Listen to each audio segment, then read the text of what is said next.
नमस्कार मित्रांनो, कवी कट्टा सिरीज मध्ये आपलं सहर्ष स्वागत. आज आपण बघणार आहोत 23वा भाग आणि 23व्या भागामध्ये आपण एक सुंदरशी कविता या ठिकाणी सादर करणार आहोत. तत्पूर्वी तुम्ही चॅनलला सबस्क्राईब करा, बेल आयकॉन बटन दाबा, कविता शेअर करा, कमेंट करा, लाईक करा. चला तर मग आपण कविता बघूया. कवितेचं शीर्षक आहे मला नव्हते माहीत. मला नव्हते माहीत होईल कुठे जन्म माझा. मला नव्हते माहीत होईल कुठे जन्म माझा. कोणता देश धर्म जात आणि प्रांत माझा. कोणता देश धर्म जात आणि प्रांत माझा. आईबाप जेही आहे ते माझे देव आहे. आईबाप जेही आहे ते माझे देव आहे. अनाथाचे भाग्य नाही मी श्रीमंत आहे. अनाथाचे भाग्य नाही मी श्रीमंत आहे. मिळाले जेही कुटुंब तेच माझे विश्व आहे. मिळाले जेही कुटुंब तेच माझे विश्व आहे. गुंठा मंत्री आज येथे कोणता सुखी आहे. गुंठा मंत्री आज येथे कोणता सुखी आहे. सह्याद्रीच्या रांगा अन समुद्राच्या लाटा आहे. सह्याद्रीच्या रांगा अन समुद्राच्या लाटा आहे. शब्द माझे बळ आणि मी कुठे एकटा आहे. शब्द माझे बळ आणि मी कुठे एकटा आहे.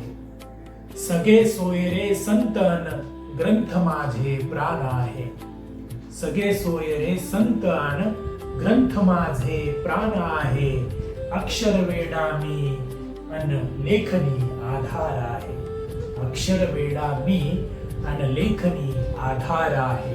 मला नाही माहीत ओळख माझी काय आहे. मला नाही माहीत ओळख माझी काय आहे. मी इथलाच माझ्याकडेही आधार कार्ड आहे. मी इथलाच माझ्याकडेही आधार कार्ड आहे. धन्यवाद. कविता समजून घेऊया आपण. मला नव्हते माहीत होईल कुठे जन्म माझा. कोणता देश धर्म जात आणि प्रांत माझा. जन्म माणसाचा कुठेही होऊ शकतो. त्याला प्रांत, धर्म किंवा जात ह्या कोणत्याही गोष्टी त्याला ग्राह्य नसतात. जन्म आहे तो कुठेही होऊ शकतो. आई बाप जेही आहे ते माझे देव आहे. अनाथाचे भाग्य नाही मी श्रीमंत आहे. खरोखर आईबाप ज्याला असतात ना, खऱ्या अर्थाने त्यांची किंमत त्यालाच कळते. आणि अनाथाचे भाग्य नाही, खरोखर ज्याच्या भाग्यामध्ये आईबाप नाही आहे ना, तर तो कितीही श्रीमंत असला तरी तो दरिद्री आहे, असं मला या कडव्यामधून म्हणायचं आहे. मिळाले जेही कुटुंब तेच माझे विश्व आहे. गुंठा मंत्री आज येथे कोणता सुखी आहे. मिळाले जेही कुटुंब तेच माझे विश्व आहे. मला खूप ऐश्वर्य पाहिजे, धन पाहिजे, बंगला पाहिजे, गाडी पाहिजे असं काहीच नाही. जे काही मिळालेलं कुटुंब ते थोडंसं कमी असेल वित्ताने, ऐश्वर्याने तरीच आहे. आणि ज्यांच्याकडे आहे पण खूप काही ते कोणते सुखी आहे हे मला म्हणायचं. सह्याद्रीच्या रांगा आणि समुद्राच्या लाटा आहे. सह्याद्रीच्या रांगा आहेत, समुद्राच्या लाटा आहेत, ह्या कोणाच्या आहेत. आणि आपणच जर ह्या विश्वातले घटक जर असू तर हे विश्वही पण माझंच आहे ना. म्हणून सह्याद्रीच्या रांगा आहे, समुद्राच्या लाटा आहे आणि शब्द माझे बळ आहे मी कुठे एकटा आहे.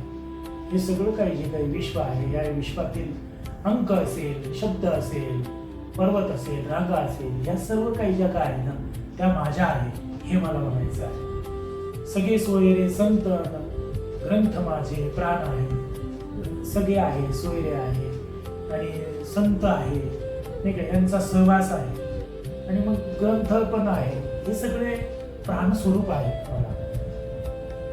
आणि अक्षर वेडा मी आणि लेखनी आधार आहे. अक्षर लिहिताना कुठून येतात, कसे येतात अभ्यासक्रमातून येतात की बहुश्रुत असल्यामुळे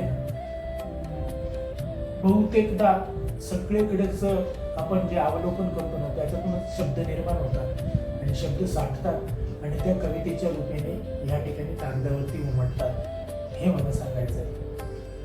मला नाही माहीत ओळख माझी काय आहे, मी कोण आहे, काय आहे, व्यवसायाने काय असेल, नोकरीने असेल किंवा कशाने असेल आणि काय लेखन करत असो किंवा कोणतीही गोष्ट करतो, मला माहीत नाही मी कोण आहे. परंतु मी इथलाच आहे, समाजातलाच आहे आणि समाजामध्येच जगायचं आहे नाही का. मी इथलाच आहे आणि माझ्याकडेही आधार कार्ड आहे. हे मला शेवटी लिहावं असं वाटलं की आधार कार्ड एक ओळख झाली आज. माणसापेक्षा कार्डाला महत्त्व आज जास्त आहे. म्हणून कुठल्याही डॉक्युमेंट्सच्या वेळेला पहिल्यांदा आधार कार्ड लागतं. म्हणून मी इथलाच आहे, माझ्याकडे आधार कार्ड आहे. हे मला विनोदात्मक का होईना पण लिहावं असं वाटलं म्हणून मी लिहिलं. धन्यवाद. अशा प्रकारे या सुंदरशा कवितेसोबत आपला 23वा भाग या ठिकाणी संपतोय. लवकरच भेटूया 24व्या भागामध्ये. तोपर्यंत धन्यवाद.